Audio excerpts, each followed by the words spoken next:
Base militaire du 31e bataillon d'infanterie motorisée à Touboro ce matin du 30 décembre.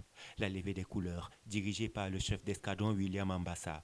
C'est le début d'une journée chargée, veille d'un événement important que l'arrondissement va accueillir.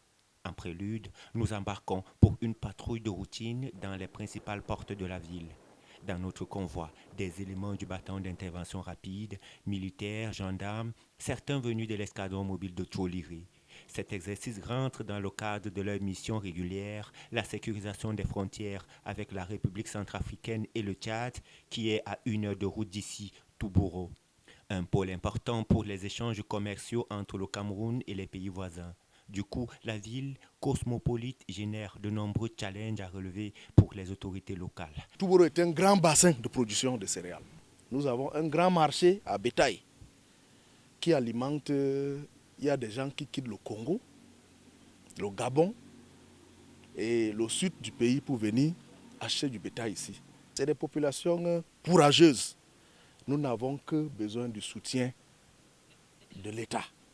L'idée est de permettre aux populations de mener leurs activités dans la sérénité, veiller à un climat social apaisé entre les différentes communautés, favoriser le développement local. L'autre enjeu est sécuritaire. Les populations des zones périphériques subissent sporadiquement des attaques des coupeurs de route et des bandes criminelles. Mais la concertation d'actions et d'efforts armée-population oppose une riposte de taille. Touboro couvre 16 610 km².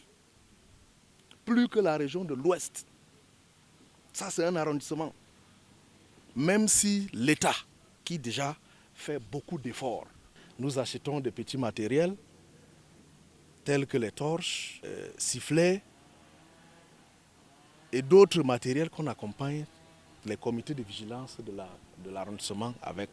Et même les populations ne cessent également de donner des renseignements aux forces. Les forces de l'ordre sont en veille jour et nuit dans la zone pour la préservation des frontières, la sécurisation des personnes et des biens. Ce jour-là, toute la hiérarchie militaire s'est donné rendez-vous à la place des fêtes de Touboro en début de soirée autour du général de brigade Aga Robinson, commandant de la 3e région militaire interarmée. Les troupes sont préparées pour une cérémonie de remise des épaulettes prévue le 1er janvier au personnel du ministère de la Défense récemment promu à des grades supérieurs. L'événement sera présidé par le ministre délégué à la présidence chargé de la Défense. Après Bakassi l'année dernière, Joseph Betty Assomo y sera pour une visite de travail de 2 jours dans la tradition instruite par le chef de l'État depuis quelques années.